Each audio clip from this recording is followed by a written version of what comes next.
Dis-moi, c'était une coupe de foot ou non? Non, Non? c'était pas un coup de foudre, non. Non, parce que s'il y avait eu un coup de foudre, ce serait arrivé déjà bien avant ça. Et ça ne fait que 5 ans.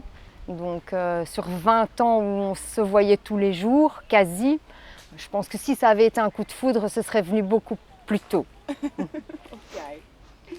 Et que retenez-vous de, de les premiers thèmes que vous avez rencontrés? Quels sont les moments dont vous vous souvenez le plus affectueusement? Hmm.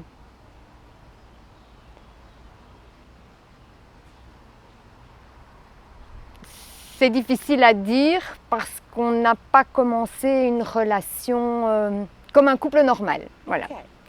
Lui était engagé de son côté et bon, ben voilà. Donc,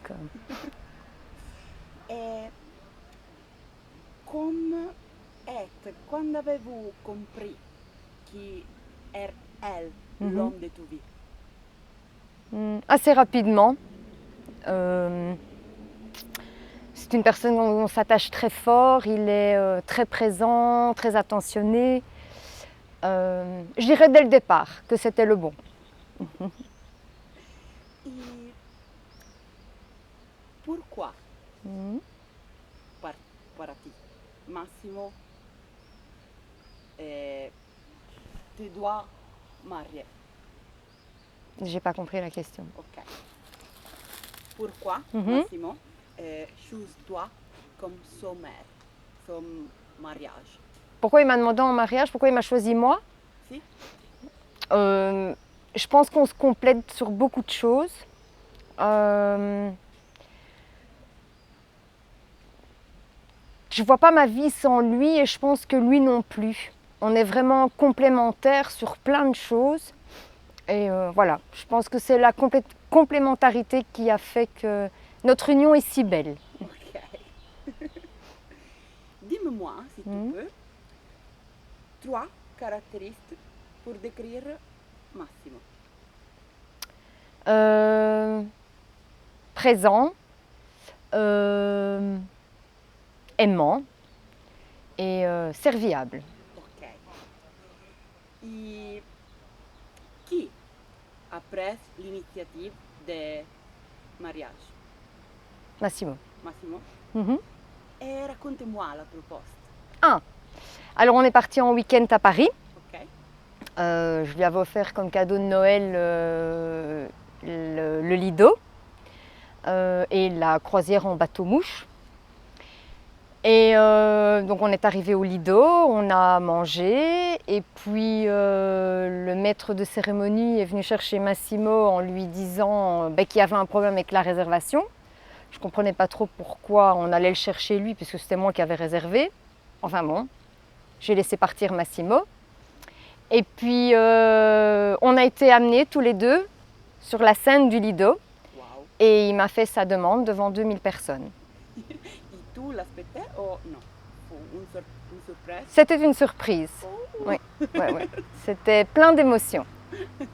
Et on oublie qu'il y a 2000 personnes autour de soi. On est dans notre bulle et en fait on n'est qu'à deux. Et c'est au moment où on s'en va de la scène qu'on se rend compte qu'il y a 2000 personnes autour de nous. Wow. Voilà. C'était magnifique. En tant que femme, on ne peut pas rêver mieux comme demande. Ok. Et quel est le premier pensier que tu as quand tu penses à Massimo? Que c'est l'homme de ma vie. Tu l'aimes? Oui, énormément. Et raconte-moi une anecdote amusante de votre histoire. Amusante de notre histoire.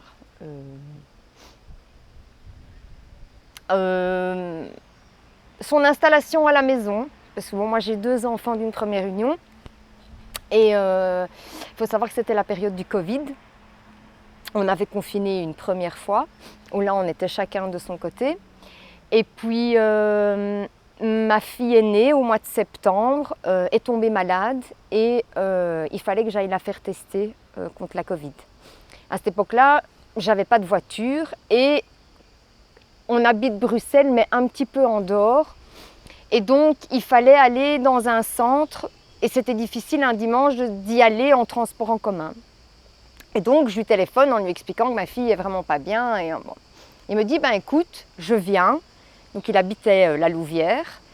Il m'a dit, je viens sur Bruxelles et je viens avec toi la faire tester. Donc, on est partis, on a été tous ensemble avec mes 2 enfants. Il est resté avec la plus petite, moi j'étais dans le centre avec la grande. Et le feeling est passé directement avec Massimo. D'ailleurs, les filles l'ont plus lâché, ils devaient venir tous les soirs à la maison, même si pour eux, ils ne pensaient pas qu'il y avait quelque chose, qu'on était simplement amis. Puis est arrivé le mois d'octobre, novembre, et là, la Belgique décide de reconfiner une 2e fois. Et étant une maman très protectrice, je ne savais pas trop comment annoncer à mes enfants que j'allais rencontrer quelqu'un. Et je voulais surtout pas, je voulais être sûre que ce soit le bon. Et donc là, on en a discuté, et c'est les filles qui ont dit qui s'installent avec nous. Et donc voilà, c'est une anecdote à la fois marrante et à la fois belle. Donc ça s'est fait naturellement. Mm.